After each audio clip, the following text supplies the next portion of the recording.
Then when you go to the appointment, you go in to see the person, this is perhaps the most important of all, and many top salespeople will tell you that they do this, but many of them keep it a professional secret, is that before you go in, what you do is you stop for a few seconds and you get a clear mental picture of yourself completely relaxed, calm, positive, smiling, in complete control of the interview.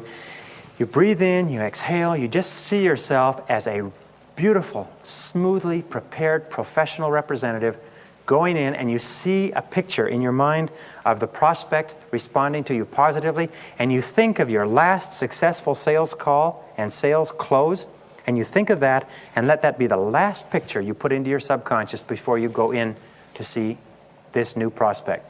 And you'll be surprised. It'll smooth out your whole personality. And if you're a little bit tense, you say, I like myself, I like myself. I'm a great salesman. I'm a great salesman. You just say that, or saleswoman, you say it very, very strongly. You really say it as though you're trying to impress somebody at 100 yards.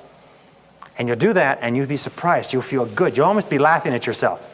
A salesman that comes in with a smile just disappearing from their face because they feel so good about themselves has a tremendous, immediate, positive impact on the client. Never go into a sales presentation without preparing yourself with visualization in advance. It'll make all the difference in the world. Once you get in there and you shake hands firmly, you say, thank you very much for your time. You are really going to enjoy what I've got to show you.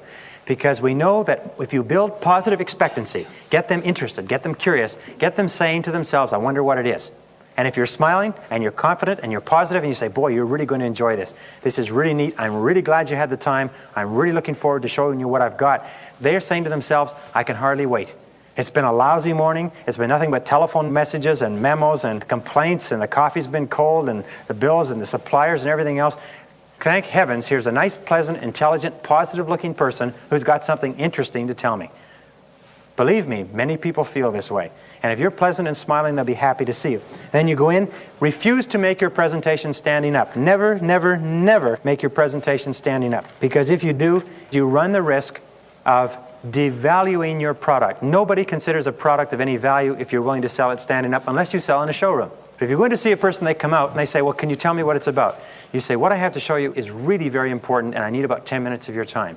And if you don't have the time now, perhaps we could schedule 10 minutes at a later date when it would be more convenient. But refuse to sell standing up, because what it does is it just cheapens your product.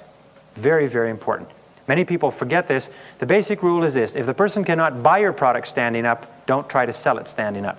If they cannot purchase it over the phone, don't try to sell it over the phone. If they can't purchase it through the mail, don't try to sell it through the mail. If it requires your being there in order to sell the product, then make darn good and sure that that's the way you do it. And people don't make buying decisions standing up. They make buying decisions sitting down in their comfort zone, in their office or their home, listening, considering, reflecting, looking at your material, and evaluating and reviewing and deciding whether the benefits are worth the price. Let's talk about the power of suggestion.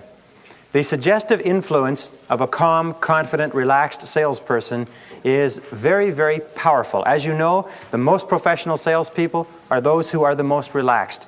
They're the most calm, they're the most easygoing, they're usually well-dressed, well-groomed, and they have a soothing effect on us. They exude confidence in themselves and their product, and therefore we feel confident about listening to them, we feel confident about the things they say, and we feel confident about their product or service. We know that we are very strongly influenced by our environment. As human beings, our environment has a tremendous impact on how we act and react. For instance, here, the temperature in this room is about 70 degrees. If you raised this temperature 5 degrees or lowered it 5 degrees, it would dramatically change the amount of attention that you could give this course, your level of comfort, your level of anger, your irritation, and so on and so forth. We also know that in our suggestive environment, one of the most powerful influences is the people that we deal with. That we are very, very strongly influenced by the way people respond to us, by the way people are when we're around them. Everyone here has had the experience of meeting a person and having an instantly negative reaction or an instantly positive reaction before a word has been exchanged. Isn't that true? We respond subconsciously to other people.